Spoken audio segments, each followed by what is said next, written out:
Good morning बच्चों। Good morning sir. Please sit down. Thank you sir. सभी बच्चे ध्यान दें। जवाहर नवोदय विद्यालय के जो भी गरीब बच्चे हैं जो भी तैयारी कर रहे हैं, केवल काक चेष्टा बकोने ध्यानम स्वनिंद्रा तथैक्ष अल्पाहारी गृह त्यागी विद्यार्थी के पंचलक्षण। तो यानी कि एकदम बगला जैसा ध्यान लगा के देखें। तो देखिए, जवाहर नवोदय विद्यालय प्रवेश परीक्षा विषय अंकगणित क्लास है हमारी 55वीं। 54 प्ले लिस्ट में जाकर देखने को मिल जाएंगे। वहाँ MD अकेडमी में हमारा चैनल है। 94 हमारा एक व्हाट्सअप नंबर है, कॉन्टैक्ट नंबर है। जिस बहन भाई को भी समस्या हो हम पर व्हाट्सअप करें। पहला सवाल है, क्वेश्चन नंबर 1, क्या निम्न चित्र के किनारे किनारे एक चक्कर लगाने में कितनी दूरी तय करनी होगी। तो यानी कि चारों ओर एक चक्कर लगाने में कितनी दूरी तय करनी होगी। कह रहा हूँ किनारे किनारे यानी कि पूरे चारों ओर ऐसे करके और पूरा चक्कर लगाने में कितनी दूरी तय करनी होगी। तो इसको अब देखिए सॉल्यूशन कैसे करना है। हमको लिखना है दूरी तय करनी है, ठीक है। तो हमको दूरी लिखनी है, दूरी। तो दूरी जो तय करेंगे तो देखिए यहाँ से चले तो 8 + 7 + 7 + 8 + फिर 8 + फिर 8, ठीक है। तो इन्हें जोड़ेंगे तो कितने बैठ रहे हैं ये। देखिए 8 × 1 = 8, 8 × 16 8 × 24 8 × 32 यानी कि 32 और 14। एक मिनट रुकिए अभी। 8 ये है, 7 ये है, फिर 7 ये है, फिर 8 ये है और फिर 8 ये है, ठीक है। अब इन्हें जोड़ेंगे। देखिए 8 और 7 15 + 7 और 8 15 + 8 तो 15 15 30 + 8 तो 30 और 8 38 सेंटीमीटर। यही हमारा क्या हो जाए इसका आंसर। अगर चित्र में आए तो इसको आसानी से ऐसे कर सकते हैं, बस कुछ नहीं है। ये कह रहा है ना कि इसके चारों ओर किनारे किनारे एक चक्कर लगाने में कितनी दूरी तय करनी पड़ेगी। तो दूरी हमारी 38 सेंटीमीटर की दूरी तय करनी पड़ेगी। पहला विकल्प 64 नहीं, 22 सेंटीमीटर नहीं, 40 सेंटीमीटर नहीं, 38 सेंटीमीटर इसका राइट आंसर है, ठीक है। सभी समझ में आया। सवाल इस तरीका का अगर चित्र आता है तो देखिए ये तो हमारा एक यहाँ से डॉट डॉट कर देंगे तो ये एक सीधा सा बन जाएगा। तो ये अब ये करो आकृति का क्षेत्रफल क्या है। इस आकृति का क्षेत्रफल क्या है, क्या है। तो देखिए आकृति का क्षेत्रफल लिखेंगे यहाँ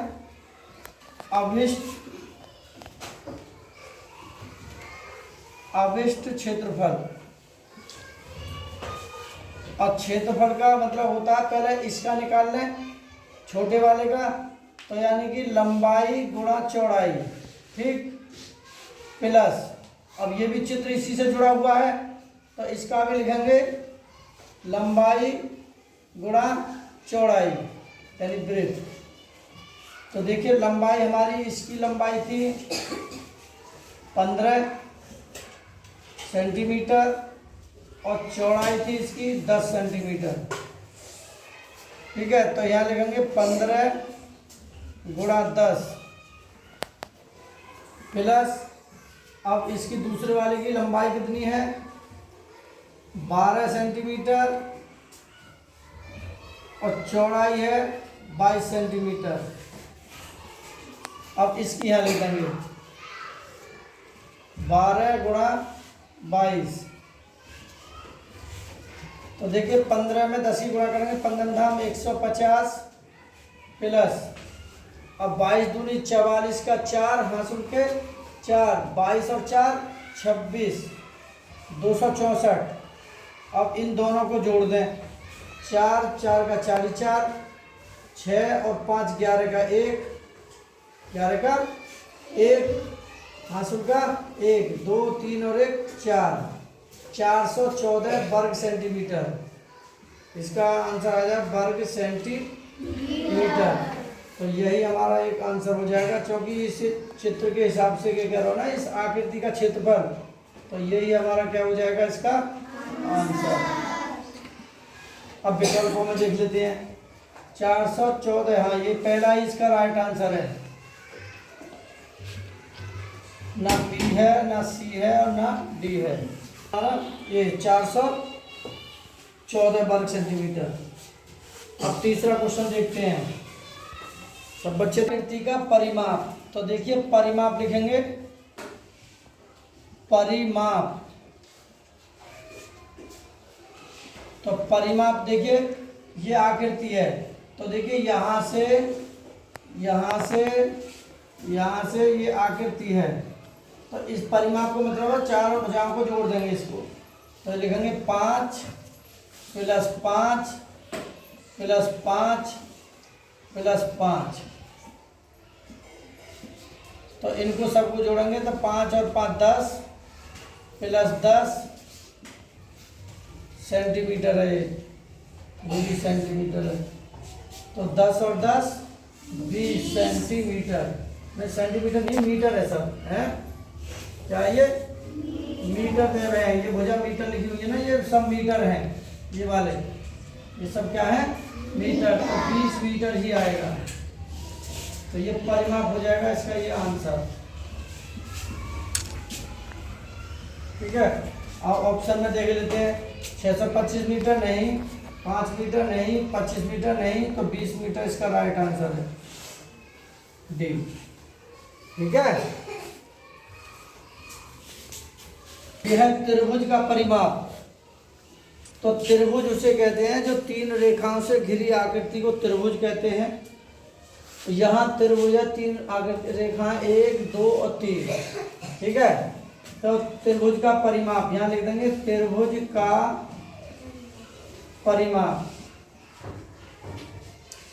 त्रिभुज का परिमाप, तो परिमाप का मतलब है इन सब भुजाओं को जोड़ देंगे। 3 + 2 + 1.5 सेंटीमीटर, मीटर सेंटीमीटर ये। अब इनको सबको जोड़ेंगे, परिमाप आ जाएगा निकल के 3 और 2 5 + 1.5, ये आ जाएगा सेंटीमीटर। फिर इसको जोड़ देंगे 5 और 1 6.5 और सेंटीमीटर, क्योंकि 5 पॉइंट अगर 0 1.5 अगर इसको हम जोड़ते हैं तो ये आ जाएगा 5 5 और 1 6। ठीक है, तो इतने सेंटीमीटर हो गए। तो यही हमारा क्या हो जाएगा इसका आंसर, ANSWER आंसर। अब विकल्प में देख लेते हैं। 6.5 सेंटीमीटर पहला ही हमारा विकल्प सही है, न बी है, न सी है और न डी है। ठीक है, अब एक 5वां सवाल है, आकृति का क्षेत्रफल है। तो देखिए इसको यहाँ से डॉट डॉट कर देते हैं, तो इसमें 2 आकृति बन रही हैं। ठीक है, तो जब ये 5 सेंटीमीटर है तो ये भी कहीं ना कहीं 5 सेंटीमीटर होगी। जब ये 2 सेंटीमीटर तो ये भी कहीं ना कहीं 2 सेंटीमीटर होगी। जब ये, ठीक है, अब निकालना क्या है हमको, इस आकृति का क्षेत्रफल निकाल लेना है पहले। तो देखें लिखेंगे, इसको मान के चलिए ए मान लेते हैं हम, इसको मान लेते हैं बी। तो देखिए ए का क्षेत्रफल, ए का क्षेत्रफल प्लस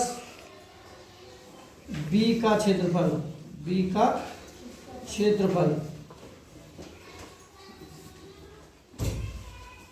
ठीक है, अब क्षेत्रफल होता है लंबाई गुणा चौड़ाई, प्लस यहाँ भी होता है लंबाई गुणा चौड़ाई।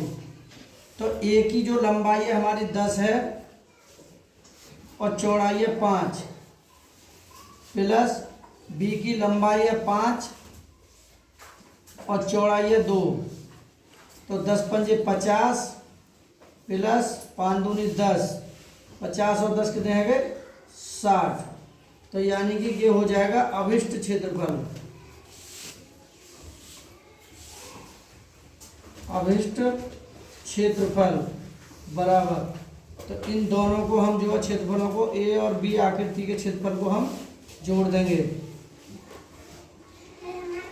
ठीक है, तो यही हमारा क्या है वर्ग सेंटीमीटर में आएगा। इसमें आएगा वर्ग सेंटीमीटर। तो ये हमारा इसका आंसर है इस आकृति का। तो देखिए पहले पे देखते हैं 120 नहीं, 100 नहीं, 40 भी नहीं, तो बिल्कुल राइट आंसर है डी 60 वर्ग सेंटीमीटर। बिल्कुल सेम छठा भी ऐसा ही है जो अभी हमने बताया है।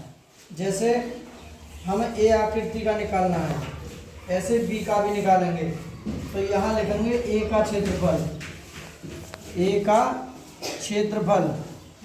तो ए का जो क्षेत्रफल आएगा लंबाई गुणा चौड़ाई। तो लंबाई हमारी कितनी है 3 सेंटीमीटर और चौड़ाई कितनी है 2 सेंटीमीटर। तो 3 दूनी 6 सेंटीमीटर हो गए, वर्ग सेंटीमीटर हो जाएगा। क्षेत्रफल तो वर्ग सेंटीमीटर में आता है। अब बी का क्षेत्रफल, बी का क्षेत्रफल बराबर सूत्र होता है लंबाई गुणा चौड़ाई क्षेत्रफल का। तो अब जो बी है हमारा इसमें देखेंगे 4 सेंटीमीटर है, ये 2 है, तो 4 गुणा 2, 4 दूनी 8 वर्ग सेंटीमीटर, ये भी क्षेत्रफल बी का आ गया। अब लिखेंगे ए प्लस बी, ए प्लस बी का अभिष्ट क्षेत्रफल, अभिष्ट क्षेत्रफल। तो इन दोनों के क्षेत्रफल को जोड़ देंगे, इसको भी जोड़ देंगे और इसको भी जोड़ देंगे। तो 6 प्लस के 8 और वर्ग सेंटीमीटर, 8 और 6 14 और वर्ग सेंटीमीटर। तो ये हमारा दोनों आकृतियों का क्षेत्रफल निकल जाएगा आराम से, ज़्यादा कठिनाई इस पर नहीं है, अभिष्ट क्षेत्रफल हो जाएगा।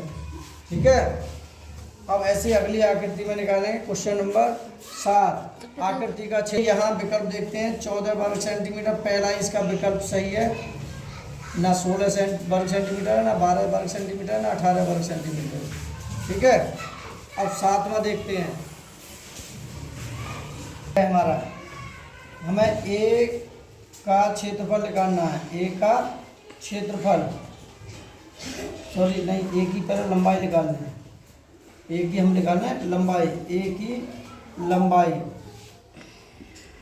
ए की लंबाई निकालने के लिए इस 5 सेंटीमीटर में से ये जो 1 सेंटीमीटर है ना, यहाँ से यहाँ तक की जो लंबाई दे रखी का ये यहाँ तक तो हमारी जो 5 सेंटीमीटर है और 1 सेंटीमीटर के, तो इसमें से घट जाएगी। तो यानी कि 5 - 1 बराबर आ जाएगी 4 सेंटीमीटर। अब ए की आ जाएगी चौड़ाई, ए की चौड़ाई, ए की चौड़ाई। तो ए की चौड़ाई है 1 सेंटीमीटर। अब ए का क्षेत्रफल, ए का क्षेत्रफल निकालेंगे तो उसका हो जाएगा लंबाई गुणा चौड़ाई। तो लंबाई है हमारी 4 सेंटीमीटर और चौड़ाई है 1 सेंटीमीटर। 4 एकम 4, 4 वर्ग सेंटीमीटर आ जाएगी इसका क्षेत्रफल। ठीक है, पहले का, ये पहले आकृति का है। अब बी आकृति का, यानी कि बी की लंबाई। देखिए बी की लंबाई, बी हमारा ये है, ये था, तो बी की लंबाई कितनी है 5 सेंटीमीटर, 5 सेंटीमीटर। ठीक है, मीटर। और बी की चौड़ाई है हमारी 1 सेंटीमीटर। भाई जब हमने ये 1 सेंटीमीटर तो हमने इसमें से घटा दी ना, तो अब ये नहीं लगेगी, तो कहाँ तक लगेगी, केवल 5 सेंटीमीटर ही लगेगी। और ऐसी चौड़ाई हमारी 1 है, ये वर्ग है ये वाला। ठीक है, तो ये इसकी चौड़ाई यहाँ भी 1 सेंटीमीटर, यहाँ भी 1 सेंटीमीटर है। ठीक है, तो 1 सेंटीमीटर। अब बी का क्षेत्रफल निकाल लेंगे, बी का क्षेत्रफल। तो बी का क्षेत्रफल होता है लंबाई गुणा चौड़ाई। तो लंबाई है 5 × 1, तो यानी कि 5 वर्ग सेंटीमीटर। अब ए प्लस बी का अभिष्ट क्षेत्रफल यानी कि दोनों का क्षेत्रफल को हम जोड़ देंगे। तो यानी कि एक तो ये है हमारा 4 और एक है हमारा ये, तो ये 5, तो बराबर हो जाएगा 5 और 4 9 वर्ग सेंटीमीटर। यही हमारा क्या हो जाएगा इसका आंसर। बहुत मस्त सवाल है ये। ठीक है, विकल्प देखते हैं। 8 वर्ग सेंटीमीटर नहीं, 9 वर्ग सेंटीमीटर बिल्कुल राइट आंसर है बी। और 10 वर्ग सेंटीमीटर नहीं, 12 वर्ग सेंटीमीटर ये भी नहीं। ताली हो जाइए।